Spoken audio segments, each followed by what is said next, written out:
Chàng trai này vì muốn giữ thể diện trong buổi cầu hôn mà thiếu đi bạn gái nên đã đi trao nhẫn cho một cô gái vừa mới gặp. Chuyện cũng chẳng đến nỗi nào cho đến khi cả hai người đã mặn nồng hết đêm hôm ấy. Tới sáng thì cô gái chỉ nghĩ mọi thứ đều là lầm lỗi nhất thời, không muốn dính líu tới người đàn ông này. Nhưng ai có mà dè vào cái đêm định mệnh ấy, một sinh mệnh đã được hình thành trong bụng cô. Cô gái này dành hết tất cả tiền tiết kiệm để đi du thuyền tranh xả để hẹn hò cùng bạn trai. Vì quần áo quê mùa mà bị nhầm tưởng là phục vụ. Hắn ta chẳng nhìn nhận đúng sai, cứ nhìn vẻ bề ngoài mà đánh giá người khác. Nhưng tính tình của nữ chính lại tốt tánh, mỏ lại không có hỗn, khiến cô lép vế trước người phục vụ trước mặt. Lúc này có một chị gái xinh đẹp cảm thấy bất bình bước tới trách phạt tên phục vụ hống hách kia. Cô ấy cũng là khách hàng ở đây. Nhờ cô ấy mà tình huống xấu hổ trước mặt bàn dân thiên hạ cũng đã dừng lại. Trong lúc đó hai đứa trẻ nghịch phía dưới lại vô tình tráo hai chiếc vali giống như nhau lại. Cả hai người cũng không hề để ý mà kéo vali của mình lên phòng. Sau đó Gia Hân vào phòng rửa sạch vết bẩn trên người, rồi ra ngoài tìm người bạn trai đã hẹn của mình. Bất ngờ người chị tốt bụng khi nãy cũng ở ngay cạnh phòng của cô. Chuẩn bị xong cô đi xung quanh thuyền chụp hình lưu giữ lại những kỷ niệm đẹp ở nơi tranh xả này. Tình cờ thấy được chàng trai cạnh bên đang diễn tập buổi cầu hôn. Do tâm trạng rối bời không biết làm sao cho hợp tình hợp lý nên đã vô tình làm rơi chiếc nhẫn khỏi tay. Thấy anh ta đánh rơi chiếc nhẫn, thế là cả hai đã đuổi theo chiếc nhẫn suốt chặng đường dài rong ruổi. Cuối cùng nhìn chiếc nhẫn rơi xuống bể bơi, Gia Hân vươn thân mình ra để lấy với sự giúp đỡ từ chàng trai tích dực ở phía trên. Vô tình anh lại trượt tay khiến cô rơi xuống bể bơi. Thấy cô gái tốt bụng không biết bơi, anh cũng nhanh chóng cởi quần áo và nhảy xuống cứu cô. Gia Hân được anh cứu lên, trong lúc đó thì cô cũng đã lấy được chiếc nhẫn giúp anh. Cùng đó là một lời động viên cho anh ta có thể tỏ tình. Tìm lại được là một điểm tốt, hy vọng anh cầu hôn bạn gái thành công.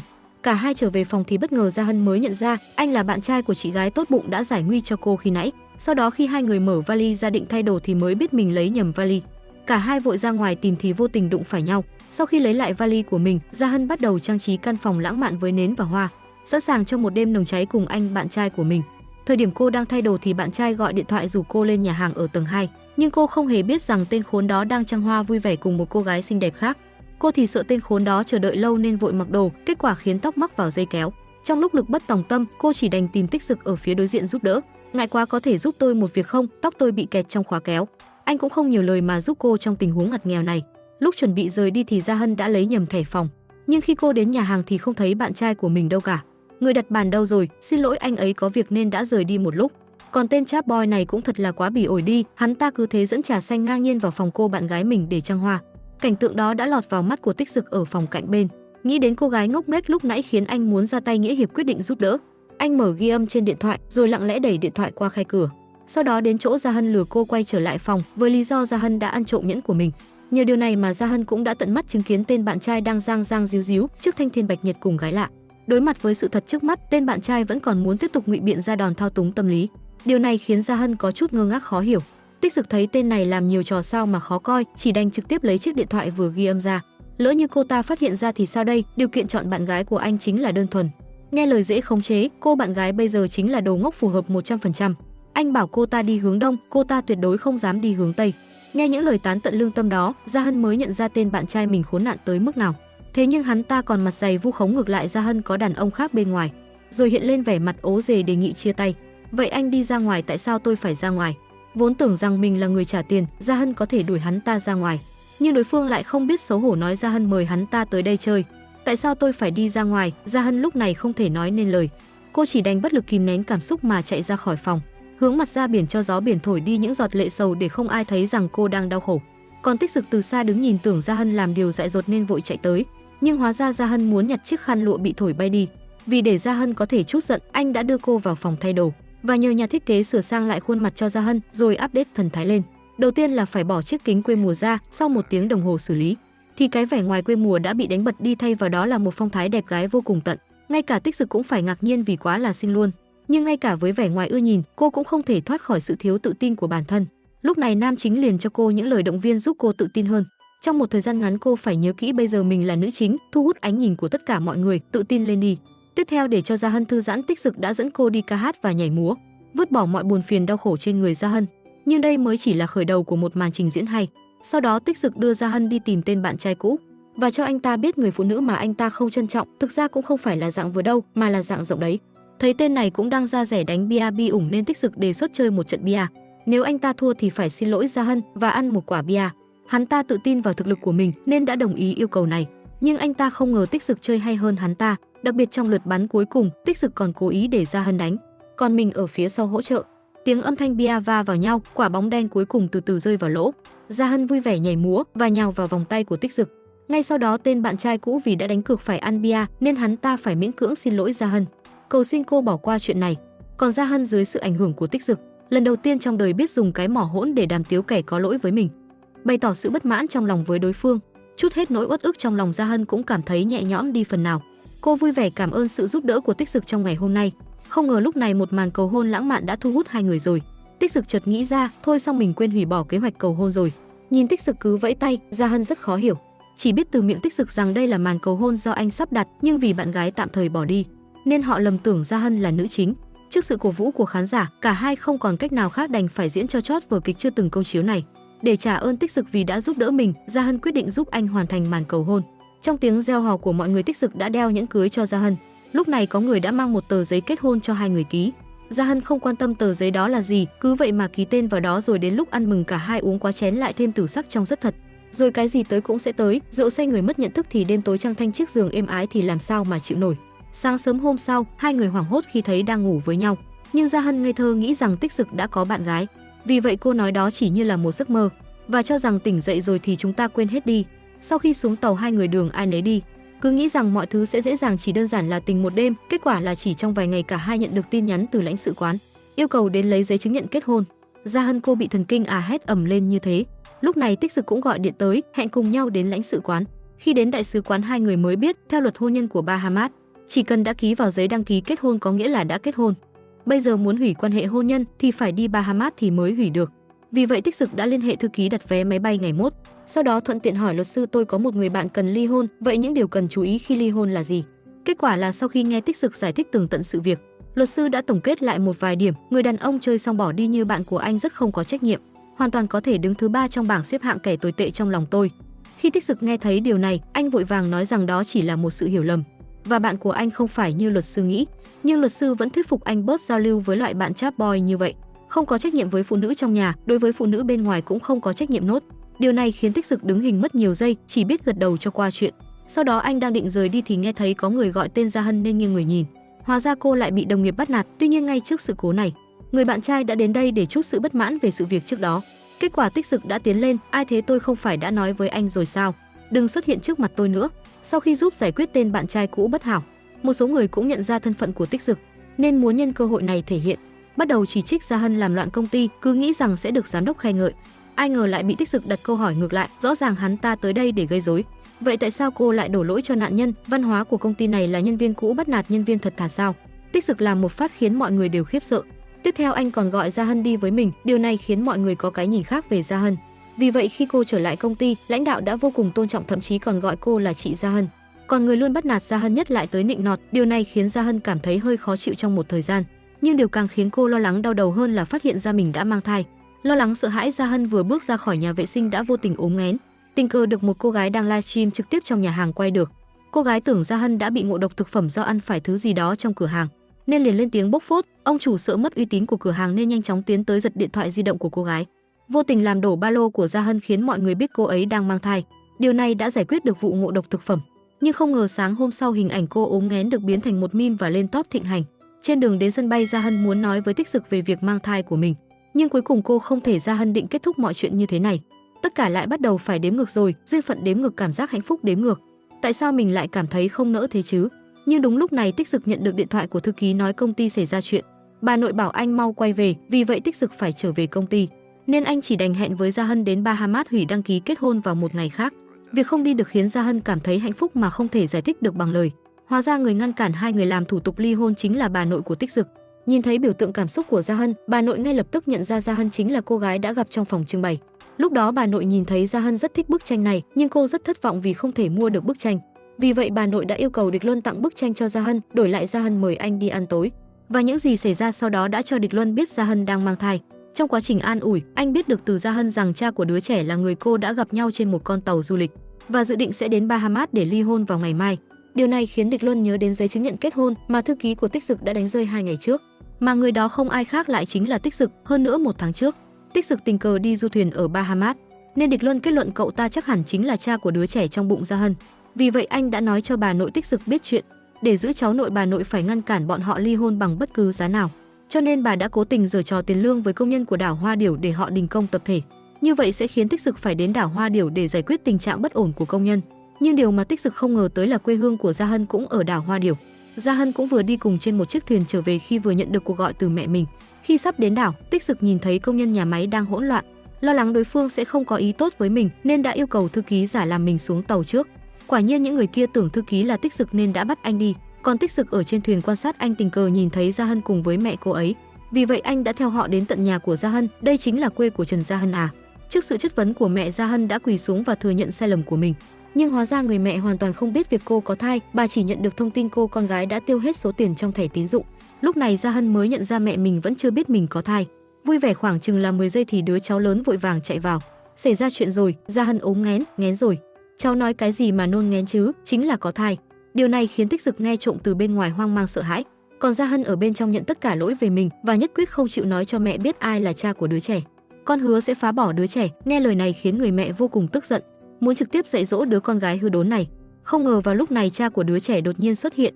Cháu chính là bố đứa bé, nhưng khi đối mặt với chất vấn của mẹ Gia Hân, Tích Dực phải chịu trách nhiệm như thế nào với con gái của mình. Anh là người khôn ngoan, thông minh và tinh tế, có năng lực ở nơi làm việc, nên chỉ có thể trả lời bằng 3 từ cơ bản: tôi không biết.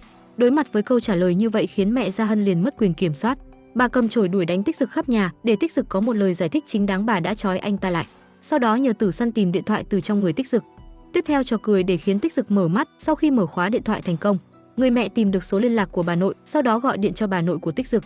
Bà hùng hổ nói với bà nội rằng cháu trai bà đã ngủ với con gái tôi, đồng thời hỏi bà nội phải chịu trách nhiệm như thế nào. Không ngờ bà nội Tích Dực hào hứng nói rằng đã lên top trending rồi, tất nhiên phải chịu trách nhiệm, nên làm thế nào thì cứ làm như thế. Còn hỏi địa chỉ nhà Gia Hân, rồi quyết định sáng sớm mai sẽ đến đó. Sau khi hôn lễ ổn định, người mẹ lo lắng Tích Dực sẽ lẻn đi nên nhốt anh trong phòng tiện ích. Gia Hân tốt bụng sợ anh bị đói nên không những cởi trói mà còn cho anh ăn bánh cao lương đặc sản quê hương. Tích Dực đang ăn ngon lành thì bị con rắn làm cho hoảng sợ. Gia Hân không còn cách nào khác phải ở bên túc trực cạnh Tích Dực, chờ đến khi anh ngủ say rồi mới rời đi. Nhưng Tích Dực chưa ngủ đã nhìn thấy Gia Hân đang co ro vì lạnh. Anh đành đưa cho cô chiếc chăn trên người. Gia Hân không khỏi nhắc đến việc ngày hôm đó, nếu Tích Dực không nhận được cuộc gọi quay lại công ty để giải quyết công việc, thì có lẽ hai người đã giải quyết ổn thỏa vụ ly hôn. Tích Dực chỉ thở dài, chừng nào rắc rối này còn chưa được giải quyết, chúng ta sẽ không bao giờ quay trở lại cuộc sống bình thường được. Câu nói này khiến Gia Hân ghi nhớ trong lòng. Vì vậy sáng sớm hôm sau thức dậy, Tích Dực đã nhìn thấy mảnh giấy nhắn mà Gia Hân để lại. Cô đến bệnh viện để phá bỏ đứa con trong bụng. Lúc này Tích Dực hơi loạn, không biết bệnh viện ở đâu. Bà nội thì không biết cô ấy đang xảy ra chuyện gì. Cô ấy đi phá thai rồi, dì Cơ cậu đã làm gì với nó rồi? Gia Hân đi phá thai rồi, cậu còn đứng ở đây, cô mau nói tôi biết bệnh viện ở đâu. Sau đó mọi người hốt hoảng chạy đến bệnh viện. Lúc này Gia Hân vì mới làm mẹ không biết nên mở miệng nói phá thai như thế nào, đành phải nghe theo sự sắp xếp của bác sĩ để khám thai. Nhìn đứa bé ngọ nguậy trên màn hình khiến Gia Hân cảm nhận được tình mẫu tử. Cùng lúc đó Tích Dực cũng chạy đến đứng ở cửa lặng lẽ nhìn. Có lẽ chỉ những ai vừa lên chức bố mới thấu hiểu sâu sắc tâm trạng lúc này là thế nào. Nhưng vào lúc này Gia Hân trở nên ngại ngùng, lắp bắp hỏi: tôi muốn hỏi một chút, nếu phá thai em bé có đau không? Lúc này bác sĩ mới biết Gia Hân phá thai, liền hỏi tại sao muốn phá thai và chồng của cô đâu. Bố của đứa trẻ không hề mong đứa con này. Chúng tôi còn định ly hôn. Nghe điều này khiến Tích Dực không thể ngồi yên, phải chạy ra ngăn cản. Cô muốn đứa con này thật à? Thật sao? Thật sự có thể giữ nó lại sao? Anh đừng lừa tôi, tuy mang danh vợ chồng nhưng họ chưa từng là vợ chồng. Vì một lần tình cờ gặp gỡ trên du thuyền, hai người sau khi uống rượu đã phạm sai lầm đóng giả một đôi để ký vào giấy đăng ký kết hôn, trở thành một cặp vợ chồng hợp pháp ở Bahamas. Bây giờ sự xuất hiện của đứa trẻ đã làm gián đoạn kế hoạch của Tích Dực. Anh không biết phải giải thích như thế nào với bạn gái đang ở ngoại quốc của mình. Hơn nữa bà nội cũng muốn ngăn cản anh ly hôn với Gia Hân, bắt Tích Dực phải đám cưới. Tích Dực buộc phải đưa Gia Hân đến cục nội vụ để lấy giấy chứng nhận. Buổi tối hôn lễ được tổ chức vội vàng với sự khởi đầu của rắc rối trong hôn nhân. Người thân và bạn bè đã hét lên yêu cầu một nụ hôn từ khán giả. Bầu không khí cao đến mức cả hai không còn cách nào khác, đành phải cắn răng làm một màn giả như thật hôn nhau trong 10 giây. Sau tiệc cưới, Tích Dực bất lực bước ra ngoài để trấn tĩnh lại, nhìn tin nhắn của bạn gái với nội dung nhớ nhung. Điều này khiến Tích Dực cảm thấy rất có lỗi và không biết phải làm gì tiếp theo nên đã liên hệ với luật sư yêu cầu soạn đơn ly hôn. Vì chỉ có như vậy trong lòng anh mới bớt áy náy với bạn gái Anna, nhưng anh không ngờ sau lưng lại có mẹ vợ. Bà biết Tích Dực và Gia Hân không có tình cảm gì, nhất định là tuổi trẻ nhất thời phạm sai lầm, không giải quyết được mới bị ép kết hôn. Nhưng bây giờ đã kết hôn thì phải có trách nhiệm. Có lẽ trong mắt cậu Gia Hân có thể bình thường, nhưng trong mắt tôi Gia Hân quan trọng hơn cả mạng sống của tôi. Cho nên đã nhắc nhở Tích Dực, nếu tôi biết cậu có lỗi với Gia Hân, dù là ở Thượng Hải bà cũng không bao giờ buông tha cho anh. Trước khi đi bà nội trấn an mẹ vợ sẽ không để cháu dâu bị oan. Sau đó Gia Hân cũng thuận lợi chuyển đến nhà họ Vương dưới sự sắp xếp của bà nội. Người cô nhiệt tình tiến tới chào hỏi nhưng cố tình nhầm lẫn xem Gia Hân là bạn gái Anna của Tích Dực. Nghe nói Anna học múa chắc đã từng đến nhiều nơi để lưu diễn nhỉ. Điều này khiến Gia Hân có chút xấu hổ. để anh giới thiệu với em. Đây là cô Tú Linh của anh, là người trước đây sử dụng công quỹ của công ty. Sau khi bị phát hiện đã cuống tiền chạy trốn. Bây giờ ly hôn không nơi nào ở. Vì thế tạm thời ở nhà chúng ta. Lúc này bà nội cũng kịp thời xuất hiện và đưa cháu dâu đi thăm nhà mới. Sau đó cô vào phòng ngủ nhìn thấy bức chân dung trên tường. Gia Hân biết vị trí của Anna trong lòng Tích Dực, nên tự nhủ sau khi đứa trẻ ra đời sẽ lặng lẽ rời đi. Không ngờ lúc này Tích Dực bước vào lấy tờ đơn ly hôn ra bảo Gia Hân ký vào. Tôi sẽ thu xếp tiền cấp dưỡng nhà ở và công việc cho cô, nhưng Gia Hân không muốn gì cả. Đồng thời hứa sau này sẽ không kiếm Tích Dực vì lợi ích của đứa trẻ. Nhưng những lời sáo rỗng như vậy không thể khiến Tích Dực yên tâm, nên đã cho Gia Hân 3 ngày để xem xét việc ký kết thỏa thuận. Kết quả là Gia Hân đã ký vào bản thỏa thuận vào sáng hôm sau và cô cũng không cần bất cứ thứ gì. Yên tâm đi, tôi sẽ không nói với bà nội đâu. Ngày hôm sau Gia Hân đi làm nhưng nhìn thấy công việc của mình đã có người thay thế. Hóa ra Tích Dực lo lắng sợ đứa trẻ trong bụng Gia Hân phải chịu khổ nên đã trực tiếp gọi điện cho luật sư Thẩm, yêu cầu ông chuyển Gia Hân lên làm trợ lý đặc biệt, không chỉ có văn phòng riêng, còn được công ty đãi ngộ tất cả các chi phí, và công việc hàng ngày của Gia Hân là tham gia một số triển lãm nghệ thuật và buổi hòa nhạc. Gia Hân đến buổi hòa nhạc tình cờ gặp Địch Luân. Không ngờ lúc này Tích Dực cũng tham gia buổi hòa nhạc, nhìn thấy hai người lòng ghen tuông liền nổi lên. Anh lập tức lao tới chen lấn với họ. An Sơn nhắc nhở bộ phận nhân sự những kẻ chỉ biết dẻo miệng, suốt ngày không làm chuyện gì nên hồn, chỉ biết lừa gạt những bà già để tiêu tiền, bảo bộ phận nhân sự kiên quyết không tuyển dụng. Ngụ ý là Địch Luân suốt ngày xoay quanh bà của mình. Cùng với âm thanh của âm nhạc, Gia Hân đang mang thai đã lắng nghe bài hát ru một cách mê mẩn và nhanh chóng chìm vào giấc ngủ. Sau buổi hòa nhạc, Tích Dực thấy cô vẫn đang ở cùng Địch Luân, liền hỏi Gia Hân tại sao không về nhà. Gia Hân đã gửi cho anh một tin nhắn, chẳng phải anh nói ở bên ngoài phải giả vờ không quen biết à? Địch Luân sẽ đưa tôi về nhà, không cần phải lo. Mới hôm qua nhất quyết yêu cầu Gia Hân ký thỏa thuận ly hôn với mình, nhưng hôm nay anh đã bắt đầu quản lý Gia Hân. Về nhà sau khi tắm rửa, Tích Dực liền muốn hỏi về thái độ của Gia Hân ngày hôm nay, nhưng Gia Hân bắt đầu buồn nôn. Cô làm gì thế, mùi hương của anh? Tích Dực nghĩ Gia Hân đang muốn đổi chủ đề, nên nhắc nhở cô rằng dù sao hai người vẫn là vợ chồng, đồng thời bảo Gia Hân tránh xa Địch Luân ra. Nhưng Gia Hân không thể chịu được mùi hương của Tích Dực nên vội vàng rời đi. Tích Dực vẫn không nhận ra vấn đề lớn với mẫu dầu gội do em trai mang về để anh dùng thử, nên anh vẫn tiếp tục chất vấn Gia Hân. Đúng lúc này bạn gái bất ngờ gọi điện khiến Tích Dực rất lo lắng, hỏi Anna tại sao em lại có thời gian gọi điện thoại thế? Anh lạ thật đấy, lúc trước lúc nào cũng oán trách em không gọi cho anh. Hôm nay anh lại không cho em gọi cho anh, không phải là thật sự làm chuyện gì có lỗi với em rồi đấy chứ? Còn nói rằng mình sẽ quay về ngay bây giờ để lo về hôn sự giữa hai người. Điều này khiến Tích Dực không khỏi sợ hãi, may mắn là Anna chỉ nói đùa. Ngày hôm sau Tích Dực đến gặp ông Châu do em trai mình giới thiệu, nhưng anh rất thận trọng khi thấy bên kia có ý muốn hợp tác. Bởi vì hai công ty là đối thủ cạnh tranh nên Tích Dực nói rằng hợp đồng cần phải được bên pháp lý xem trước, rồi phải đưa cho bà nội đọc lại mới trả lời. Mặt khác, Gia Hân đang tham gia triển lãm nghệ thuật, lại một lần nữa bị ảnh hưởng bởi mùi thơm của sản phẩm. May mắn lúc này Địch Luân kịp thời xuất hiện và đưa cô đến bệnh viện để kiểm tra sức khỏe. Không ngờ sự cẩn thận của Địch Luân lại khiến vị bác sĩ lầm tưởng hai người là vợ chồng. Hiếm thấy có người bố nào lại tìm hiểu kỹ thế đấy. Cô tìm được một người chồng tốt rồi. Cả hai phải vội giải thích là không phải vợ chồng. Vì để cảm ơn Địch Luân đã đưa đi bệnh viện, Gia Hân đã mời anh uống cà phê. Không ngờ bị bà cô nhìn thấy động tác đùa nghịch của hai người, khiến người cô cảm thấy có gì đó không ổn nên lấy điện thoại chụp vài tấm làm bằng chứng. Sau đó cô vội vã về nhà và kể cho mẹ nghe chuyện này. Nhưng người mẹ lại trách mắng, nói rằng chính vì suy nghĩ của cô mà Chính Nhân có tầm nhìn thiển cận. Hóa ra trước đây về vấn đề hợp tác với Hải Phi, Chính Nhân háo hức muốn thành công nhanh chóng, muốn thể hiện nên nhất quyết bắt bà đồng ý ký hợp đồng. Bà ngoại không kìm lòng đành phải đồng ý, nhưng nhớ đến lời cháu dâu nói với bà về việc Gia Hân luôn cảm thấy buồn nôn với mùi dầu gội mà Tích Dực đã gội. Sau khi xem bà nội phát hiện dầu gội đó của công ty Hải Phi, đem đi xét nghiệm, kết quả báo cáo cho thấy nó có chứa các thành phần độc hại và rất có hại cho phụ nữ mang thai. Nói xong bà định gọi điện hủy hợp đồng thì bị con gái ngăn lại. Bà không muốn con trai mình bị đả kích nên hy vọng người mẹ làm ngơ. Nhưng bà không thể để danh dự mấy 10 năm của công ty bị hủy hoại. Bà không ngờ đứa con chả quan tâm đến danh dự gì cả. Nghe điều này khiến cô con gái nói lời cáu gắt với mẹ, không ngờ lại khiến mẹ ngất xỉu. Lúc này Gia Hân mới về, để không bị phát hiện sản phẩm của Hải Phi có vấn đề, bà đã giấu bản báo cáo. Sau đó khi mọi người đến bệnh viện, người cô lấy ra những bức ảnh mình đã chụp Gia Hân với Địch Luân, khiến mọi người đều lầm tưởng bà nội ngất xỉu vì phát hiện Gia Hân đi cùng với Địch Luân. Vì vậy Tích Dực đã gọi Gia Hân sang một bên. Thực ra trong lòng anh biết bà nội sẽ không ngất vì chuyện như vậy. Chuyện anh tức giận là vì Gia Hân đi khám không gọi điện cho mình, lại nhờ một người ngoài đi cùng. Mặt khác, Chính Nhân không biết sự thật, nghĩ bà ngoại ngất là do Gia Hân gây ra, nên muốn mẹ làm lớn chuyện đuổi Gia Hân ra khỏi nhà, nhưng người mẹ thì biết thủ phạm thực sự là ai. Vì vậy chuyện này như vậy là được rồi.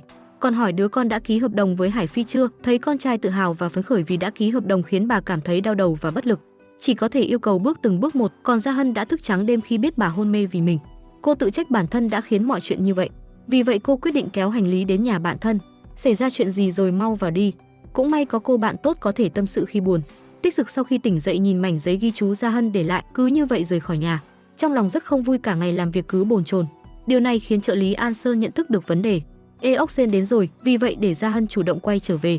An Sơn đã mua chuộc chủ nhà để lấy phòng của Gia Hân. Trần Gia Hân, cậu đang ở đâu vậy? Phòng của cậu bị người ta lấy mất rồi, cậu mau về đi. Kết quả là Gia Hân thà ngủ ngoài đường chứ không về nhà Tích Dực. Lúc này Địch Luân bất ngờ xuất hiện, hóa ra lúc Tư Tề gọi điện cho Gia Hân thì Địch Luân cũng ở bên cạnh, nên anh vội vàng chạy đến nói với Gia Hân rằng mình đã sắp xếp một ngôi nhà cho cô. Ngay khi Gia Hân chuẩn bị rời đi với Địch Luân, Gia Hân không được đi đâu hết, cô ấy phải đi về với tôi. Tôi cảnh cáo anh lần nữa, tôi và Gia Hân đã làm lễ kết hôn rồi. Tôi không mong là một người ngoài lại nhiệt tình với vợ tôi như vậy. Vợ tôi ở đâu không liên quan gì tới anh. Sau đó anh nói về bà nội, anh tin Gia Hân không liên quan gì đến việc bà ngất xỉu, nói xong liền kéo vợ về nhà. Ngày hôm sau Tích Dực nghe được em trai nói bà nội hôn mê là vì Gia Hân, nên đã lan truyền những điều đó cho công nhân của đảo Hoa Điều.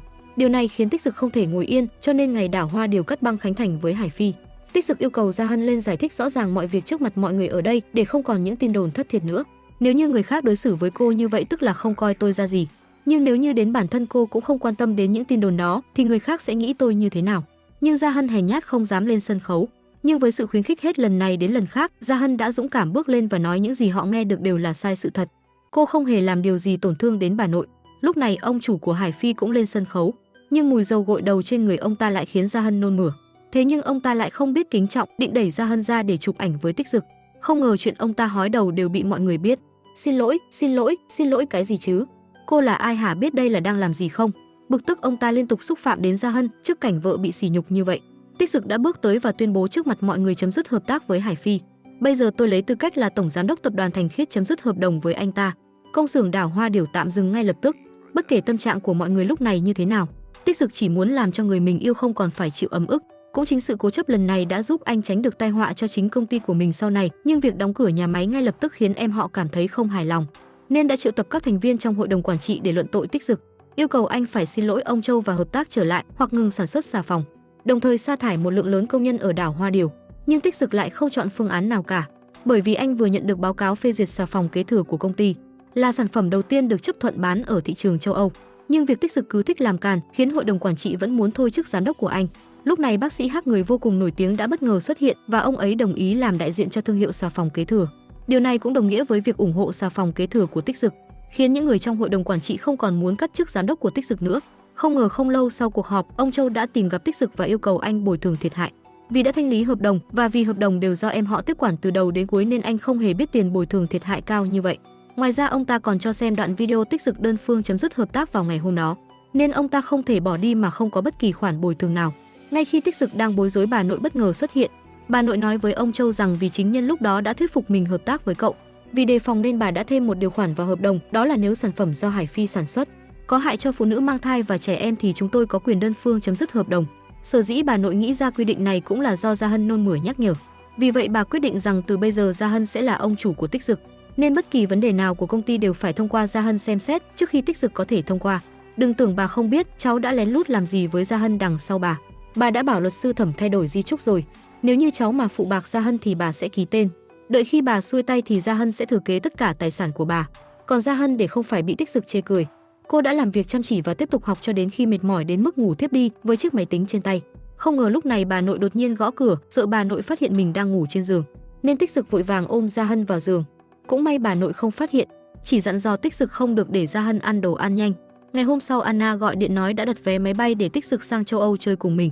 Mặc dù Tích Dực đồng ý đi nhưng sau khi kết hôn với Gia Hân, anh đã dần nảy sinh tình cảm với cô, nên đã hỏi ý kiến của Gia Hân trước khi đến châu Âu.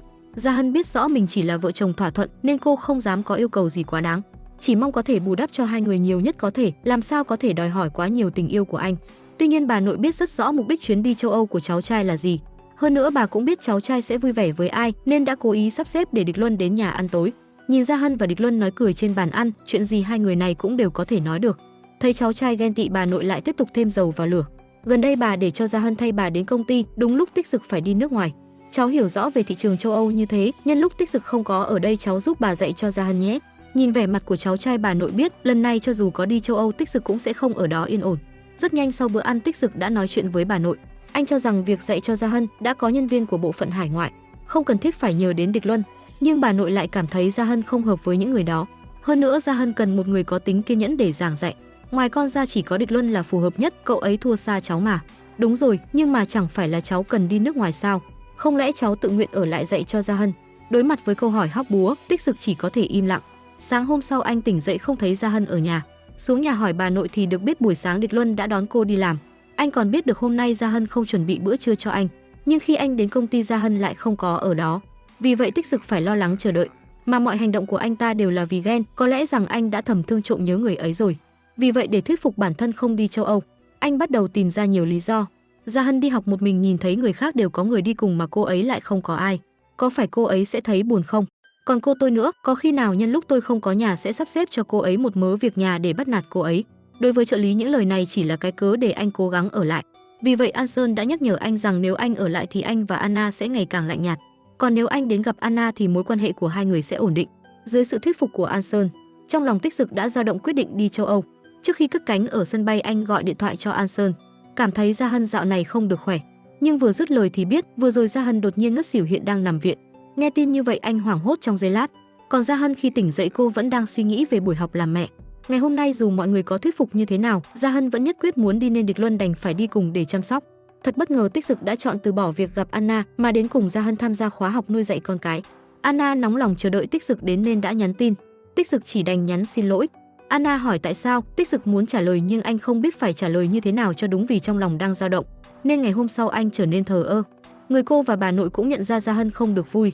Vì vậy cả nhà quyết định dạy cho đứa cháu một bài học tử tế. Này cháu ăn gì đây, cháu lớn thế kia rồi tự xoay sở đi. Một bát canh lớn thế cơ mà, từ từ ăn đi nhé. Không chỉ vậy Gia Hân nghe theo lời của bà nội. Cô ôm gối sang phòng bà nội ngủ. Tích Dực hỏi nguyên nhân thì được biết ban đêm anh ngủ ngáy, ảnh hưởng đến đứa trẻ trong bụng. Nên cô đành phải đến phòng bà ngủ tối nay. Sự thờ ơ như vậy đã khiến Tích Dực bị thuần phục trong vòng chưa đầy 2 ngày nên anh muốn đưa Gia Hân đi mua sắm. Còn hủy bỏ tất cả lịch trình của công ty trong ngày hôm nay. Khi hai người lần đầu tiên đến trung tâm mua sắm, một người bán hàng nhiệt tình muốn chụp ảnh họ, nhưng cả hai người đều đồng thời từ chối. Thế nhưng nhân viên bán hàng vẫn quyết liệt thuyết phục hai người. Kết quả anh ta bị cấp trên ngăn lại, nhắc nhở anh rằng đối phương có thể không phải là một đôi thật. Những lời như vậy bị Tích Dực nghe được. Để không bị mọi người hiểu lầm, huống hồ không muốn làm Gia Hân buồn. Hay là chụp đi, bà xã tôi khá là ngượng ngùng. Tôi cũng muốn lưu giữ kỷ niệm. Hóa ra tình yêu thực sự có thể được vun đắp trong vô thức. Sau đó hai người đến cửa hàng mẹ và bé để chọn đồ chơi cho con. Gia Hân người đã đi bộ trong một thời gian dài chân đã bị sưng tấy. Vì khi mang thai làm Gia Hân mập lên, khiến gót chân của cô bị mòn vì đôi giày không vừa nữa. Cảm thấy thương xót cho Gia Hân, Tích Dực đã trực tiếp bế cô đến tiệm giày và mua cho cô một đôi giày phù hợp. Thật bất ngờ vào lúc này một người bạn của Anna đã nhận ra Tích Dực. Cô ta ngạc nhiên, đáng ra anh đang ở Paris với Anna sao lại ở đây? Thấy Tích Dực chần chừ không biết trả lời ra sao, Gia Hân nhanh chóng giả làm thư ký cùng Tích Dực đi nghiên cứu thị trường. Sau đó nhanh chóng mang theo đồ đạc rời đi, nhưng đồng thời cô cũng cảm thấy hơi thất vọng. Lúc này cô bạn lập tức gọi cho Anna và nói với Anna rằng hôm nay mình nhìn thấy Tích Dực đang nói chuyện và cười đùa với một người phụ nữ. Mặc dù họ nói đó là nghiên cứu thị trường nhưng tôi không tin chút nào. Vì vậy cô bạn đã dặn Anna hãy cẩn thận kẻo bị cắm sừng. Nghe điều này khiến Anna lo lắng, nên đã gọi cho Tích Dực vào ngày hôm sau, nói rằng một người bạn đã gặp anh ở cửa hàng mẹ và bé vào ngày hôm qua, nên muốn hỏi Tích Dực xem công ty có ra sản phẩm mới không. Nhưng Tích Dực lại hỏi cô có thích trẻ con không. Anna nói rằng mình vẫn chưa sẵn sàng làm mẹ, nhưng biết đâu kết hôn xong lại bất ngờ có con cũng thú vị. Lúc này An Sơn xông vào nói ốc sên đã xảy ra chuyện. Trong suy nghĩ Tích Dực con ốc sên tượng trưng cho Gia Hân, khiến Tích Dực tưởng Gia Hân đã xảy ra chuyện nên vội vàng cúp điện thoại. Nay Tích Dực lần đầu tiên cúp điện thoại của mình, điều này càng khiến Anna thêm bất an. Và Gia Hân cũng không bị gì mà là do con ốc sên thương hiệu của công ty bị làm giả. Vì vậy sau khi tìm ra giải pháp, Tích Dực đã chỉ trích An Sơn, yêu cầu lần sau phải nói rõ ràng. Mặt khác trong lúc nói chuyện điện thoại với mẹ, Gia Hân biết được chị họ của mình sau khi sinh luôn nhốt mình trong phòng. Sau khi hỏi bác sĩ thì biết được chị họ có thể bị trầm cảm sau sinh, nên Gia Hân vội vàng quay về đảo Hoa Điểu để thăm chị họ. Cũng vì điều này khiến Gia Hân không hề biết, người mẹ lo lắng sợ con gái mình bị chịu khổ ở Thượng Hải, nên đã đến nhà thăm ngay trong ngày hôm đó. Đến nơi thì biết con gái mình đã về quê hôm nay. Tuy nhiên khi người cô đưa mẹ Gia Hân lên xem phòng của Gia Hân, bà vô tình nhìn thấy ảnh của Anna trên tường, lại phát hiện không có chỗ cho quần áo con gái trong một căn phòng lớn như vậy. Ngay cả bàn trang điểm cũng đầy ảnh của bạn gái cũ. Người mẹ càng nghĩ càng tức giận, lại phát hiện Tích Dực đã cùng con gái ký vào đơn ly hôn. Nghĩ đến cuộc sống khốn khổ của con gái, là một người mẹ bà không thể ngồi yên, lấy bút viết nguệch ngoạc lên bức ảnh, tháo rời bức ảnh rồi ném xuống đất. Người cô bị quấy rầy lên lầu kiểm tra thì phát hiện bức ảnh được coi như báu vật của Tích Dực đã bị mẹ vợ đập nát. Bà vô cùng hoảng sợ, sợ Tích Dực quay về mắng mỏ mình, nhưng người mẹ lại nói bà cô xuống bếp xem vì có mùi khét. Sau đó ngồi ở mép giường mà khóc lóc xem lại đoạn chat với con gái. Bà càng khó chịu nên quyết định chỉnh sửa đoạn tin nhắn và gửi cho con rể của mình. Tích Dực đọc đoạn tin nhắn cũng hiểu ra những gì mình đã làm khiến Gia Hân tổn thương đến mức nào, và điều anh có thể làm bây giờ là cho Gia Hân đủ cảm giác an toàn. Điều này cũng khiến Gia Hân nhận ra rằng Tích Dực cũng đang dần thay đổi vì mình. Buổi tối Tích Dực chăm đứa trẻ của chị họ Gia Hân, Nhìn cô nấu ăn thỉnh thoảng là một hành động nhỏ, có thể hiểu rõ hơn về sự quan tâm của một người đàn ông đối với vợ mình. Lúc ăn nhìn thấy Gia Hân không thể ăn vì phải chăm sóc lũ trẻ. Anh xúc một thìa thức ăn rồi bắt cô há miệng. Cô ấy chỉ biết chăm sóc con nhà người khác, cứ đợi như thế đồ ăn nguội mất. Tiểu Tây Mễ cũng sẽ phản đối đấy. Thấy Tích Dực quan tâm đến mình, lúc này Gia Hân cảm thấy rất vui. Khi đứa trẻ đã ngủ say, hai người đến ban công, Gia Hân xúc động nói sau khi Tiểu Tây Mễ được sinh ra là phải ly hôn vậy. Lỡ đột nhiên tôi muốn gặp Tiểu Tây Mễ thì phải làm sao? Vậy lúc nào đến cũng được, tuần nào tôi cũng muốn gặp nó thì sao? Cứ đến vậy, ngày nào tôi cũng muốn gặp nó thì sao? Cứ đến vậy. Buổi sáng tôi gặp rồi buổi chiều vẫn muốn gặp thì sao? Thấy Tích Dực không trả lời, Gia Hân có chút thất vọng, nhưng bất ngờ Tích Dực kéo cô lại rồi nói: "Tôi biết hiện tại có rất nhiều vấn đề không thể giải quyết, nhưng tôi cũng là ba của Tiểu Tây Mễ và cũng là chỗ dựa của mẹ Tây Mễ, chỉ cần cô cần bất cứ lúc nào cũng có thể dựa vào bờ vai của tôi." Cả ngày chăm em bé mệt mỏi khiến hai người ngủ quên trên sofa lúc nào không hay. Vừa vặn chị họ về nhìn thấy nên đã chụp lại cảnh tượng ấm áp này và rời đi lặng lẽ, không làm gián đoạn không khí hạnh phúc. Sáng hôm sau, Tích Dực tỉnh dậy nhìn Gia Hân nằm ngủ cạnh mình. Anh vô tình bị thu hút, đang định hôn trộm thì giật mình bởi tiếng chị họ. Ngày hôm sau hai người trở về nhà, vừa bước vào cửa đã bị người cô và đứa em họ ngăn lại. Tích Dực khó hiểu với hành động của bà cô với đứa em họ. Kết quả lên phòng nhìn thấy ảnh bạn gái Anna đã bị thay đổi, bà cô tưởng Tích Dực sẽ tức giận, nhưng anh lại nói chỉ cần giúp được bà bầu là được. Lúc này Gia Hân mới biết từ bà cô, bức tranh là do mẹ của cô muốn thay đổi. Lúc đầu bà cô sợ Tích Dực sẽ trách mình, nhưng thấy mẹ Gia Hân đau lòng, cùng với tâm lý là một người mẹ, bà cô cũng cảm thấy như vậy nên đã đồng ý. Vì vậy Gia Hân đã chân thành cảm ơn bà cô, rồi gọi cho mẹ bảo rằng bức tranh đó con rất thích. Vài ngày sau, Gia Hân đã nếm thử đồ ăn do người cô mua về, có điều mùi vị giống hệt như mẹ mình làm. Theo địa chỉ mà bà cô đưa, Gia Hân phát hiện mẹ mình đang ở đây. Sao con lại tìm được đến đây? Cô ở nhà gọi đồ ăn, ngoài con ngửi mùi này thì biết là mẹ. Hóa ra sau ngày hôm đó, người mẹ nhìn thấy ảnh bạn gái cũ treo trên giường nhà con rể, mới biết con gái mình không được hạnh phúc, lo con bị buồn không có ai nương tựa. Vì vậy bà quyết định bỏ quê lên Thượng Hải mở quán để gần con gái, nhưng để con gái không lo lắng, bà nói dối rằng mình chỉ muốn phát triển ở thành phố lớn. Và vì tin nhắn của mẹ vợ khiến Tích Dực dần hiểu ra vị trí của Gia Hân trong lòng mình. Điều này cũng khiến Gia Hân không dám bày tỏ lòng của bản thân, đành học cách thì thầm vào tai Tích Dực như một đứa trẻ. Không ngờ vừa định trở lại giường, cô đột nhiên bị Tích Dực tóm lại. Hóa ra anh chỉ giả vờ ngủ. Trần Gia Hân đừng động đậy. Bằng cách này mối quan hệ giữa hai người cuối cùng đã đi đúng hướng. Trùng hợp cả hai đều có cùng ngày sinh nhật. Để chuẩn bị quà sinh nhật cho Tích Dực, Gia Hân được người cô cho biết có một cây bút là của cha Tích Dực tặng. Anh rất trân trọng cây bút này, nhưng không may nó đã bị hỏng. Vì vậy Gia Hân đã nhờ giúp đỡ của Địch Luân tìm được một người cũng sở hữu loại bút này. Cô nghĩ rằng mình có thể mua nó bằng tiền, nhưng bên kia lại ghét nhất chính là giải quyết mọi thứ bằng tiền. Nếu cô muốn tôi nhường vật sưu tầm tôi yêu thích thì cũng được. Dùng câu chuyện của mình làm tôi cảm động, tôi sẽ đồng ý. Nếu không tôi sẽ không suy nghĩ đâu. Gia Hân nhất thời không biết trả lời như thế nào, chỉ có thể nói cây bút này là kỷ niệm 20 năm của chồng, nên cô muốn mua làm quà sinh nhật cho chồng. Một câu chuyện bình thường và nhàm chán như vậy khiến người đàn ông cảm thấy họ không xứng đáng có cây bút này, nên đã mở cửa mời hai người rời đi. Nhưng Gia Hân không muốn bỏ cuộc dễ dàng như vậy, quyết định ở lại.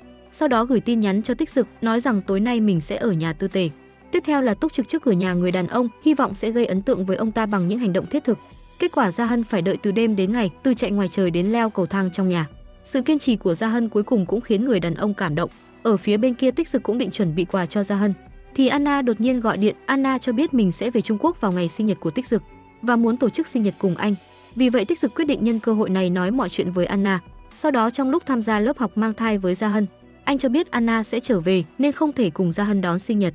Anh sẽ kết thúc mối quan hệ của mình với Anna vào ngày sinh nhật của Gia Hân. An Sơn đã rất xấu hổ khi lấy món quà mà Gia Hân đã tặng cho Tích Dực, nhưng hóa ra An Sơn quên đưa nó cho Tích Dực. Lúc này Địch Luân đến chúc mừng sinh nhật Gia Hân, nhìn thấy món quà Gia Hân chuẩn bị mà không thể tặng được, nên đã kéo Gia Hân đến quán bar nơi Anna và Tích Dực sẽ gặp nhau. Tại đây Gia Hân nhìn thấy những bức ảnh của Tích Dực và Anna trên khắp bức tường, đồng thời cũng nhìn thấy Tích Dực ở phía xa. Gia Hân quyết định gửi quà cho người phục vụ, sau đó ngồi sang một bên nhìn Tích Dực mở quà. Không ngờ sau khi nhận quà, Tích Dực đã nhầm tưởng cây bút là của Anna tặng. Vậy mà Anna lại mua được chiếc bút máy này.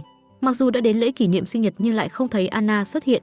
Để không làm mất mặt Tích Dực, Gia Hân đã giả làm vịt xấu xí nhảy múa vụng về trên sân khấu. Sau đó vội vàng chạy vào trong phòng, không ngờ Tích Dực lao vào và nhìn thấy Gia Hân đang xua tay từ chối. Tích Dực nghĩ đó là người thay thế do Anna gửi đến nên nhờ cô ta gửi lời nhắn cho Anna, nói rằng mình đã kết hôn, hơn nữa đã có con. Bây giờ anh chỉ muốn vun đắp cho ngôi nhà nhỏ này. Sau đó anh còn nói rất nhiều về tương lai tươi sáng với Gia Hân. Điều này khiến Gia Hân núp trong bộ trang phục cảm động đến bật khóc. Nói xong Tích Dực muốn gọi điện chúc mừng sinh nhật, Gia Hân lại phát hiện tiếng chuông phát ra từ con vịt. Lúc này Tích Dực mới biết hóa ra con vịt chính là Gia Hân. Tích Dực xúc động muốn ôm Gia Hân một cái, nhưng kết quả ôi sao cô lại béo như thế chứ. Cả hai đang vui vẻ đón sinh nhật, Gia Hân lại nhận được điện thoại của chị họ nói mẹ đang bị ốm. Thế là hai vợ chồng phải vội vàng đến thăm. Đến nơi người mẹ yêu cầu Gia Hân và chị họ đi mua ít đồ ăn và bảo Tích Dực ở lại, sau đó bà tức giận ném gối vào Tích Dực, oán trách anh đã làm gì với con gái mình. Con bé vừa gả đến nhà cậu lại muốn ký thỏa thuận ly hôn với nó.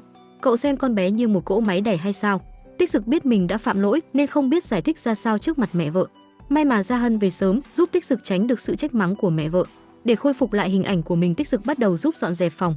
Sau đó ra ngoài và nói với Gia Hân rằng thỏa thuận ly hôn là điều tồi tệ nhất mà anh đã làm. Vì vậy anh quyết định hủy bỏ đơn ly hôn. Và những lời này tình cờ được mẹ vợ nghe thấy. Ngày hôm sau, Tích Dực xin nghỉ việc ở công ty và chủ động ở lại giúp đỡ mẹ vợ. Biểu hiện chân thành của anh cũng khiến bà phải nhìn nhận lại đứa con rể này. Nhưng khoảng thời gian tốt đẹp như vậy lại không thể dài. Vào ngày này, khi Tích Dực nhờ Gia Hân thắt cà vạt cho mình, anh bất ngờ nhận được tin nhắn từ Anna, nói rằng mình sẽ quay lại Trung Quốc vào ngày mốt. Vậy em đi ăn sáng trước đây, anh không cần lo lắng cho em. Đối với Gia Hân càng thân thiết với Tích Dực, cô càng cảm thấy có lỗi với Anna. Gia Hân, em nghe anh nói em không làm tổn thương ai cả. Nếu nói Anna bị tổn thương đó là vì sự do dự lúc trước của anh gây ra. Tích Dực cũng cho biết nếu muốn chấm dứt quá khứ thì không có cách nào ngăn cản Anna bị tổn thương, nên Tích Dực mong muốn Gia Hân đừng tự trách bản thân mình. Trong lúc cả nhà đang ăn cơm, Tích Dực đề nghị sẽ nhảy khiêu vũ với Gia Hân để mở đầu bữa tiệc cuối năm của công ty, nhưng Gia Hân lại không biết nhảy nên muốn từ chối việc này.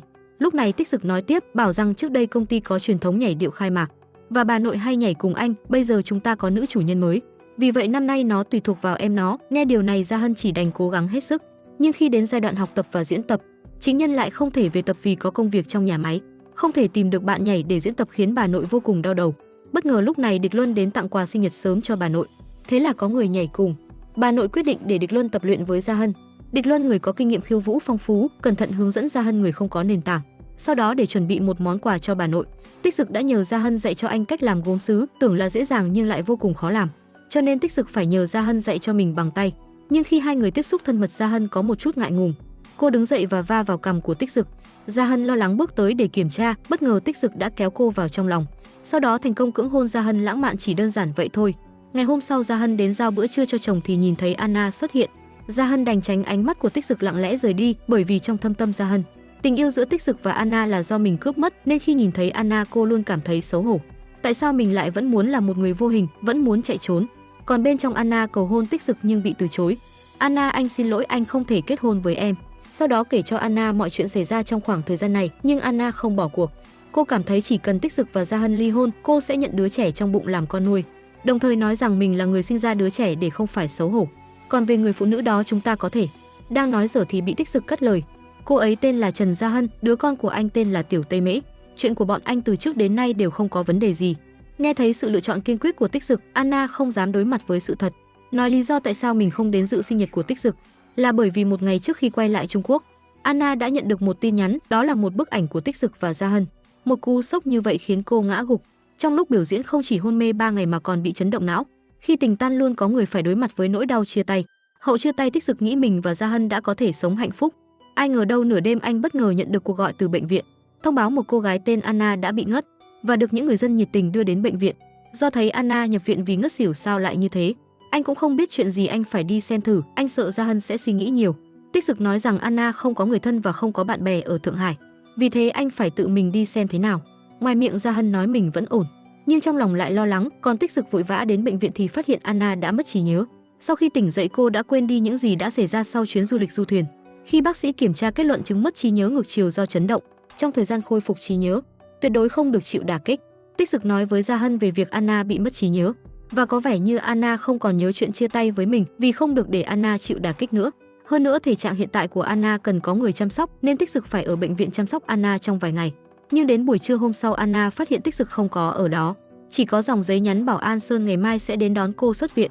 Lạ thật, trước đây dù bận thế nào, chỉ cần mình ốm, Tích Dực nhất định sẽ bỏ hết việc để ở bên mình. Cô càng nghĩ càng băn khoăn, quyết định xuất viện sớm. Không ngờ vừa đến cửa, Anna cảm thấy choáng váng, suýt ngã. May mà cô bạn thân của Gia Hân đi ngang qua. Tư Tề không biết Anna là tình địch của Gia Hân, còn hỏi Anna tại sao không có ai đến đón xuất viện. Anna nói rằng bạn trai quá bận rộn với công việc nên không muốn làm phiền. Tư Tề nghe vậy đã tức giận, nói rằng nếu tôi xuất viện mà bạn trai không đến đón, tôi nhất định sẽ đến thẳng công ty để xem còn việc gì quan trọng hơn tôi. Không ngờ Anna lại tiếp thu ý kiến của Tư Tề, thế là quyết định đến công ty xem Tích Dực đang làm gì. Đúng lúc này, Gia Hân cũng đang mang đồ ăn trưa cho Tích Dực. Nhìn Anna ôm chồng mình, Gia Hân cảm thấy rất khó chịu. Nhưng khi Anna hỏi cô ấy là ai, Tích Dực chỉ đành trả lời rằng cô ấy thực sự là chuyên gia dinh dưỡng, để không làm Anna bị kích động lần nữa. Gia Hân đành nói dối là chuyên gia dinh dưỡng. Tích Dực không muốn Gia Hân lùi bước như vậy. Chẳng phải chúng ta đã nói cùng nhau chăm sóc Anna sao? Mặc dù những món ăn này là do Gia Hân mang đến cho Tích Dực, nhưng đã bị Anna chiếm mất. Sau đó Gia Hân gặp cô bạn thân lại bị cô bạn thân chửi cho một trận. Tư Tề cảm thấy Gia Hân đã hết thuốc chữa, không hiểu tại sao vẫn chọn làm một người tốt vào thời điểm như vậy. Rõ ràng mình là vợ chính thức lại nhường chồng cho con giáp thứ 13. Ngay sau đó An Sơn được Tích Dực ủy thác đến đây an ủi Gia Hân. Không ngờ đúng lúc này Anna gọi điện đến, nghe mở loa ngoài. Anna, alo An Sơn, tôi muốn nhờ anh nói với chuyên gia dinh dưỡng mà Tích Dực mời đến, bảo cô ấy buổi tối nấu giúp canh sườn bắp ngô thanh đạm. Những lời của Anna khiến Tư Tề ở bên cạnh không nhịn được nữa, muốn xé xác cô ta. Thật sự ngược lại Gia Hân đơn thuần không coi trọng điều đó, chỉ muốn đợi Anna bình phục. Bởi vì nếu thực sự có chuyện gì xảy ra với Anna, nó sẽ trở thành khúc mắc trong cả cuộc đời cô. Sau đó An Sơn đưa Gia Hân đến nhà Anna bắt đầu làm bảo mẫu. Ngay lúc này Tích Dực người không biết điều đó đã quay lại với Anna. Kết quả nhìn thấy Gia Hân ở đây, giờ phút này trong lòng anh chỉ có Gia Hân, căn bản không quan tâm Anna đang bị bỏng. Em làm gì thế? Em có biết bà bầu không được trèo cao như vậy không? Những việc này không cần em làm, em nói xem nhỡ mà em xảy ra chuyện gì em bảo anh phải làm sao chứ? Anna xin lỗi khi biết Gia Hân có thai, nhưng kiểu xin lỗi này lại càng khiến Gia Hân cảm thấy có lỗi với cô hơn. Ban đêm Anna đang ngủ say, đột nhiên nhớ lại một số ký ức. Khi tỉnh dậy còn tưởng đó chỉ là một cơn ác mộng.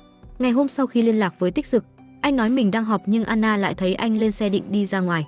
Vì vậy Anna đã theo dõi từ phía sau, tự hỏi tại sao Tích Dực lại đến bệnh viện để họp. Cho đến khi Anna đi theo Tích Dực đến phòng mẹ và bé. Người này không phải là Gia Hân sao? Tại sao cô ấy lại ở đây? Lúc này tất cả những ký ức tồi tệ lại hiện ra trước mắt Anna. Giờ phút này cô mới nhớ ra Tích Dực đã chia tay với mình và đã kết hôn với Gia Hân. Hai người còn có một đứa con. Hạnh phúc này vốn dĩ thuộc về mình, là cô ta nhân lúc mình không ở đây cướp Tích Dực đi. Buổi chiều Gia Hân đến nhà Anna để làm một bữa ăn bổ dưỡng.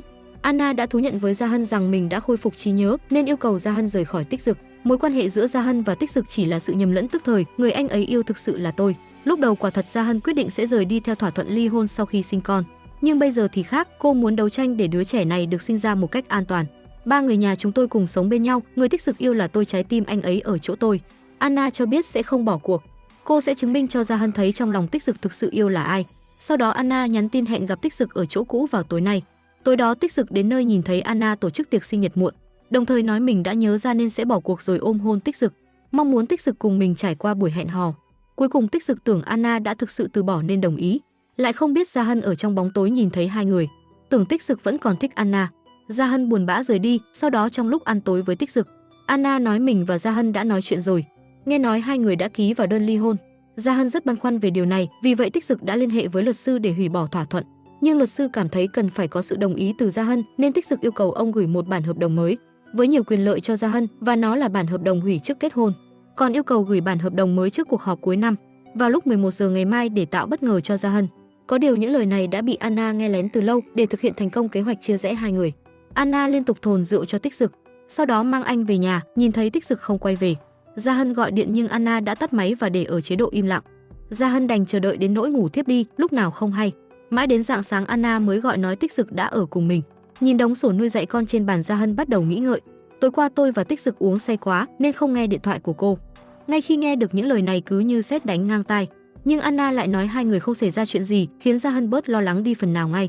Sau đó Anna nói phải đi mua quà cho bà nội nên rời đi trước.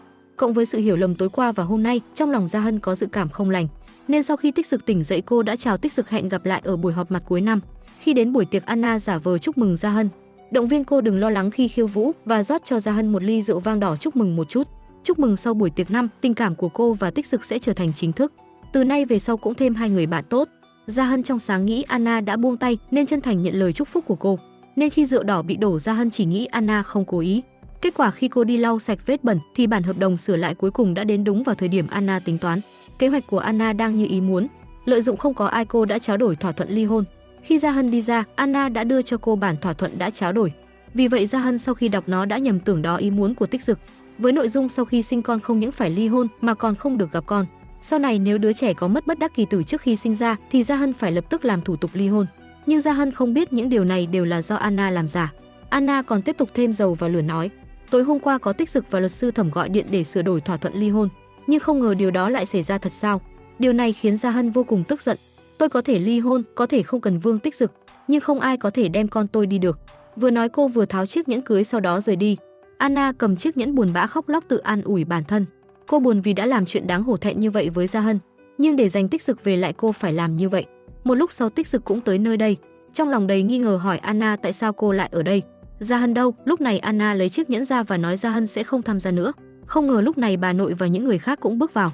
Nhìn thấy cảnh này bà nội bỗng cảm thấy không ổn. Bà nội cháu đến chúc thọ bà, người cô lập tức bảo Anna im lặng.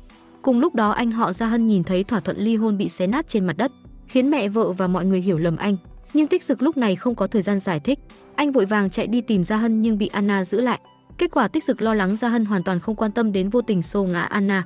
Sau khi Anna ngã vào cạnh bàn, cũng không ai thèm bước tới để quan tâm. Mặt khác Tích Dực cũng tìm thấy Gia Hân, muốn biết tại sao cô lại tức giận như vậy. Nhưng Gia Hân lúc này tâm trí hoàn toàn rối bời, căn bản không thể lắng nghe đối lý. Vội vàng băng qua đường vô tình bị ô tô đâm phải. Nhìn thấy cảnh này Tích Dực sững sờ trong giây lát. Tích Dực định thần lại tâm trí, lập tức bế Gia Hân chạy đến bệnh viện. Gia Hân em không được xảy ra chuyện, anh đảm bảo ba người nhà chúng ta sẽ luôn ở bên nhau. Khi đến bệnh viện bác sĩ cho biết muốn cứu mạng sống vợ thì phải chấp nhận bỏ đứa bé. Tích Dực đành chịu mất mát ký vào ca mổ. Nhưng khi tỉnh dậy Gia Hân đã lầm tưởng Tích Dực muốn ly hôn với mình nên cố ý từ bỏ đứa trẻ. Kể từ đó sống trong đau đớn, một mình lặng lẽ đến phòng sinh nhìn con người khác buồn bã. Còn Tích Dực bị hiểu lầm, không những không thể gặp Gia Hân, mà vết thương kèm theo cũng từ từ đè bẹp anh. Nghĩ đến tin nhắn trước đó của Gia Hân, anh đến phòng của Tiểu Tây Mễ lắp ráp con ngựa đồ chơi còn dang dở. Sau đó chụp một bức ảnh và gửi cho Gia Hân. Gia Hân anh nhớ em rất nhiều, anh xin lỗi để em chịu ấm ức rồi. Đợi em xuất viện anh đón em về nhà được không? Chúng ta bắt đầu lại từ đầu được không? Kết quả là một rào cản không thể vượt qua trong trái tim đã khiến Gia Hân chặn anh. Nhìn tin nhắn không thể gửi đi, sự kiên trì và hy vọng cuối cùng đã hoàn toàn đánh gục Tích Dực. Anh tự trách bản thân, nếu không phải mình đuổi theo Gia Hân thì đã không xảy ra tai nạn. Và cảnh này cũng bị bà nội nhìn thấy ngoài cửa. Anh nên trực tiếp xé bỏ đơn ly hôn. Gia Hân anh thật sự muốn tốt cho em. Anh chỉ muốn đảm bảo cho cuộc sống của em, anh không muốn ly hôn để đánh mất hai người. Không muốn cháu trai chìm đắm trong nỗi buồn như vậy. Bà nội bước đến an ủi Tích Dực, nói với anh rằng khi cha con qua đời, bà đã chịu đựng nỗi đau mất con trai, nhưng phải cắn răng và ổn định công ty trước mặt các cổ đông đang rình rập. Khi cô của con và chồng cũ của cô ấy rút ruột công ty, bà vẫn cắn răng nhẫn nhịn giúp công ty đứng vững. Nhưng lần này bà thực sự muốn gánh giúp cháu, ngặt thay bà già rồi. Hiện tại chính nhân không đủ kinh nghiệm, mọi vấn đề mà công ty đang gặp phải hiện giờ đều không ai có thể giúp con. Vì vậy con phải phấn chấn lên, để Gia Hân bình tĩnh lại rồi mới nói. Tuy nhiên Gia Hân không thể vượt qua nỗi đau, cuối cùng đã chọn đi cùng Địch Luân ra nước ngoài. Khi chiếc xe bắt đầu chạy thì Tích Dực cũng nghe tin từ xa chạy đến. Anh cố gắng đuổi kịp, hy vọng níu kéo Gia Hân ở lại. Nhưng chiếc xe chạy ngày càng xa, may mắn có đoàn du lịch đi ngang đường khiến chiếc xe dừng lại. Nhờ vậy mà giúp Tích Dực đuổi kịp. Anh gõ cửa sổ cầu xin Gia Hân mở cửa nghe anh giải thích. Tuy nhiên khi chiếc xe khởi động tiếp tục chạy, Gia Hân đã không trả lời. Tích Dực và Gia Hân biết cuộc chia tay này có thể kéo dài mãi mãi. Lúc này mẹ vợ bước tới và đưa cho anh một văn kiện. Tài liệu này là do Gia Hân muốn đưa cho anh. Mở ra bên trong hóa ra là một thỏa thuận ly hôn. Con không muốn ly hôn với cô ấy. Khi hỏi mẹ vợ Gia Hân đi đâu, người mẹ cho biết Gia Hân đã đi đến một nơi không có cậu. Chớp mắt 3 năm dài đằng đẵng đã nhanh chóng trôi qua. Tích Dực mỗi ngày đều nhìn vào những mẩu giấy ghi chú do Gia Hân viết. Sau đó viết những suy nghĩ của mình về Tiểu Tây Mễ và Gia Hân dưới dạng một cuốn nhật ký. Còn hay nhận nhầm người là Gia Hân để vượt qua những ngày không có Gia Hân. Còn Gia Hân sau khi rời khỏi nơi buồn bã, cô đã đi đến nhiều nơi để thư giãn và tình cờ gặp thầy Trung Sơn Long tại một triển lãm nghệ thuật. Cả hai đều yêu thích các tác phẩm. Vì vậy ông đã nhận Gia Hân làm đệ tử chính thức của mình. Sau 3 năm mài giũa tôi luyện, Gia Hân đã tạo ra một tác phẩm của riêng mình. Địch Luân đã gợi ý Gia Hân trưng bày tác phẩm để kỷ niệm khoảng thời gian tốt đẹp đã mất cách đây 3 năm. Nhưng cô không ngờ Tích Dực người đang đi công tác nước ngoài đã vô tình bị thu hút bởi tác phẩm, nên anh ấy quyết định mua tác phẩm. Ai có mà dè lại phát hiện ra đó chính là vợ mình đã mất tích 3 năm. Anh cũng biết được từ nhân viên là Gia Hân đang tổ chức tiệc trong quán bar. Đến nơi lại nhìn thấy Địch Luân đang thổ lộ tình cảm của mình với Gia Hân. May mắn là lúc này Địch Luân nhận được một cuộc gọi quan trọng nên phải rời đi. Tích Dực cũng nhân cơ hội này để tiến tới khiêu vũ với vợ, nhưng Gia Hân đã nhầm tưởng anh là một kẻ biến thái. Thái độ và vẻ ngoài rạng rỡ như vậy khiến Tích Dực bắt đầu nghi ngờ đây có phải là Gia Hân ngày xưa không.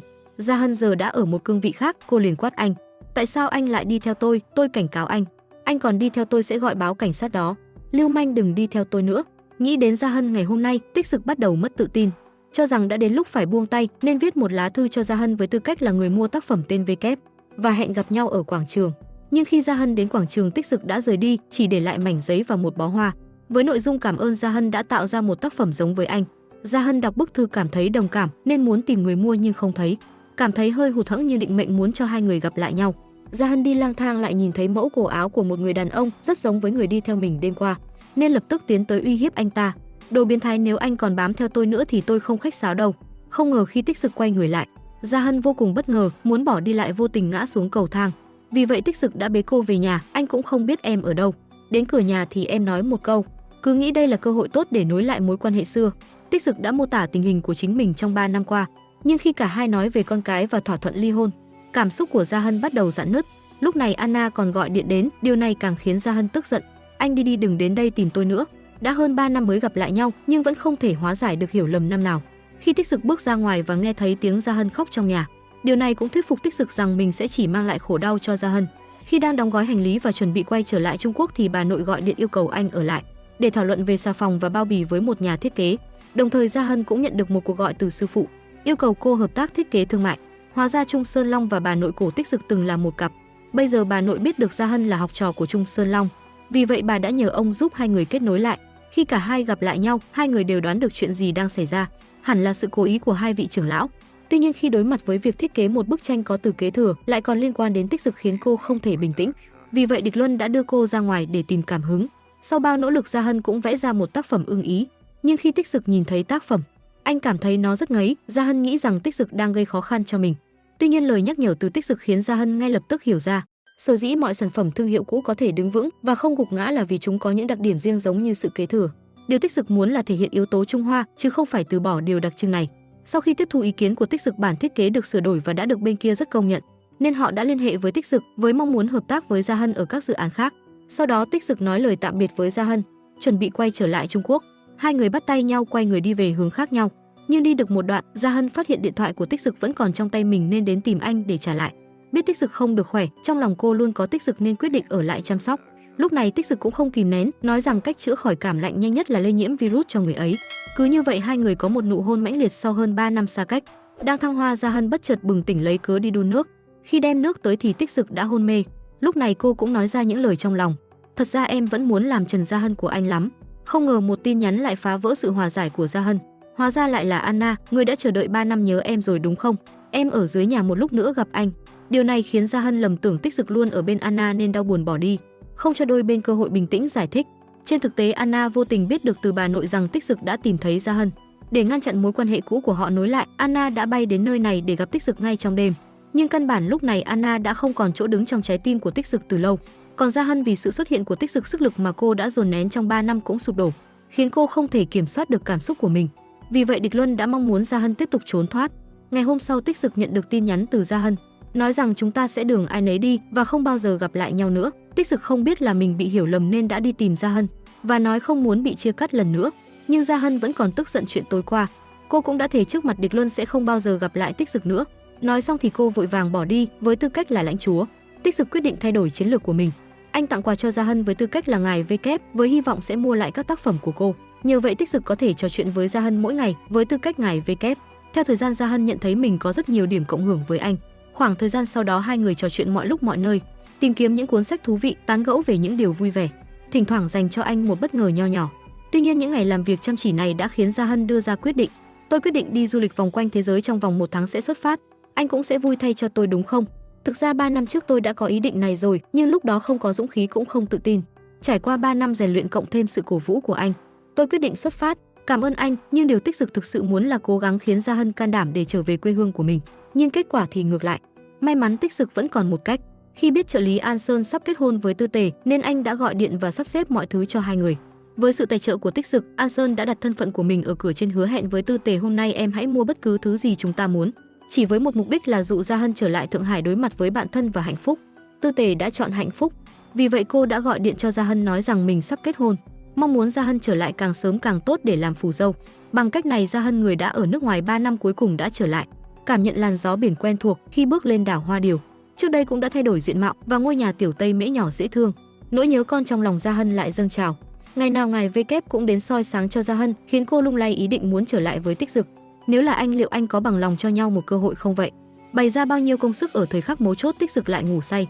Đã vậy còn vô tình phát đi tín hiệu tiêu cực. Quả nhiên là do em quá kích động rồi. Thế là sáng hôm sau Tích Dực dậy sớm, lật đật tìm điện thoại, nhưng khi kiểm tra tin nhắn chưa đọc tối qua thì lại hối hận. Sao mình lại ngủ quên? Sao mình lại chấn bé đù như thế? Vì vậy anh phải nhanh chóng giải quyết sai lầm của mình, liền gửi một tin nhắn giải thích là gửi nhầm, mình không có ý như vậy. Ai ngờ Gia Hân đã hạ quyết tâm vạch rõ ranh giới với Tích Dực, muốn đá mình ra khỏi đầu còn muốn cắt đứt liên quan à? Không dễ vậy đâu. Tích Dực nhắn tin muốn gặp mặt Gia Hân với tư cách là ngài V kép, anh sẵn sàng thú nhận mình là V kép. Nhưng đến nơi lại sợ lỡ như Gia Hân biết sự thật thì ngay cả tư cách nhắn tin cũng không được, nên đành phải giả vờ đi ngang qua đây. Cố ý hỏi Gia Hân có phải đến đây để gặp gỡ bạn bè. Điều này khiến Gia Hân, người đã bị nhìn thấu, có chút xấu hổ. Nhưng khi Tích Dực nói những người mới gặp trên mạng và hẹn gặp về cơ bản đều là những kẻ cha nam, Tích Dực bề ngoài cười chứ trong lòng không khỏi đang tự mắng mình. Có điều Gia Hân đã rất tức giận và nói với Tích Dực, anh VK rất hiểu tâm trạng của tôi, hiểu cảm giác của tôi và sẽ không bắt tôi phải từ bỏ đứa con của mình như anh. Điều mà Gia Hân không biết là Tích Dực đã từ bỏ đứa trẻ để cứu mạng mình. Điều này cũng dẫn đến cơn ác mộng của Tích Dực trong 3 năm qua. Thấy câu nói của mình khiến Tích Dực tổn thương nên Gia Hân chạy theo xin lỗi. Tích Dực cũng nhân cơ hội này ôm cô vào lòng. Gia Hân, anh sẽ không buông tay đâu. Hai người trìu mến nhìn nhau, lúc này cả hai chỉ còn cách hòa giải thành công một bước nữa thôi. Không ngờ ngày hôm sau Địch Luân đến tìm đưa cô đến gặp Anna, nói với Gia Hân rằng Anna chính là người em mà anh đã tìm kiếm bấy lâu nay. Hóa ra vào ngày Anna ra nước ngoài, cô đã vô tình bị trộm móc túi. Tình cờ Địch Luân đụng phải hai tên trộm đấy nên đã nhặt được bức ảnh bên trong ví Anna. Nhờ vậy anh đã tìm được người em mà anh đang tìm kiếm để bù đắp cho những tổn thất bị mất trong nhiều năm qua. Địch Luân hy vọng Gia Hân đừng gặp mặt Tích Dực nữa và trả lại Tích Dực cho Anna. Gia Hân trả ơn cho sự chăm sóc của Địch Luân 3 năm trước nên đã đồng ý với yêu cầu quá đáng này. Và khi cô bước ra ngoài, tình cờ nhìn thấy Tích Dực đang theo dõi mình. Để triệt để cắt đứt quan hệ, Gia Hân đã yêu cầu Địch Luân ôm mình. Kết quả Tích Dực hiểu lầm, tức giận chạy ra. Hai người đang làm gì vậy ở nơi công cộng vậy? Địch Luân sau đó nói mình đang ôm bạn gái. Điều đó có liên quan gì đến anh chứ? Tích Dực không thể tin được nhìn Gia Hân. Dù nhận được câu trả lời như vậy, nhưng Tích Dực nhất quyết không từ bỏ. Buổi tối anh tiếp tục trò chuyện với Gia Hân với tư cách là ngài VK. Và từ đây anh biết được hai người họ đang giả làm một cặp. Điều này khiến Tích Dực rất vui nên ngay lập tức quyết định gặp mặt Gia Hân và thú nhận mọi chuyện. Trên đường đến nơi gặp mặt Gia Hân trò chuyện với anh, Gia Hân cảm thấy dần có ấn tượng tốt về ngài VK. Cô nói rằng vì nhờ sự xuất hiện của anh mà cô có dũng khí buông bỏ quá khứ. Những lời này làm cho Tích Dực rất u sầu. Điều em muốn là buông bỏ quá khứ, bắt đầu lại từ đầu sao?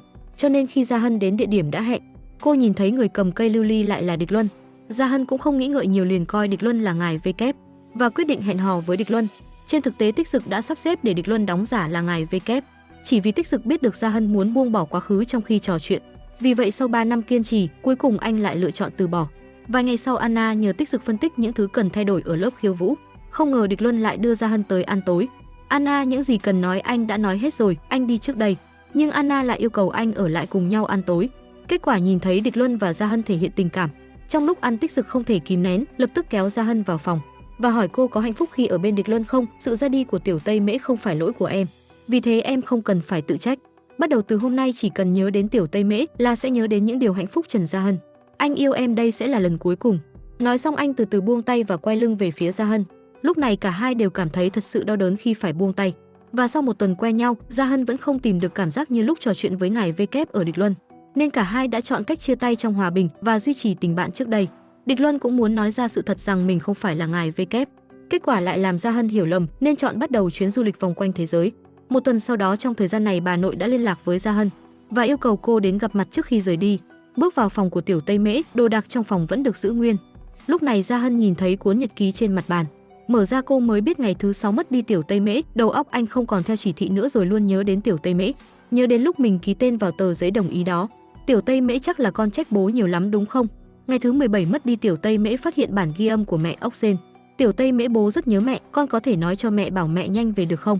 Bằng cách này Gia Hân hiểu ra không phải mình là người duy nhất đau khổ trong 3 năm qua. Đột nhiên một tờ giấy ghi chú rơi ra khỏi cuốn sổ. Lúc này Gia Hân nhận ra Tích Dực chính là ngài VK, người đã trò chuyện với mình bao lâu nay, và món quà lưu niệm anh đã mua. Hóa ra từ đầu đến cuối người luôn ở bên cạnh em chính là anh. Nhưng Gia Hân vẫn chọn cách rời đi và phủ nhận những điều này. Ngay lúc cô chuẩn bị bước lên máy bay thì nhận được một phong bì từ Tích Dực. Đồng thời Tích Dực cũng vội vã đến đây. Trần Gia Hân, em mau mở bức thư đó ra xem. Không được, em đã biết anh chính là ngài VK rồi, nếu em mở bức thư này ra không muốn đi nữa, không đi được nữa thì làm sao? Cô vẫn không thể quên thỏa thuận ly hôn năm đó. Vì vậy Gia Hân quay người và rời đi một cách bướng bỉnh. Khi Tích Dực nghĩ rằng mọi chuyện đã kết thúc thì Gia Hân nhận được tin nhắn từ Anna.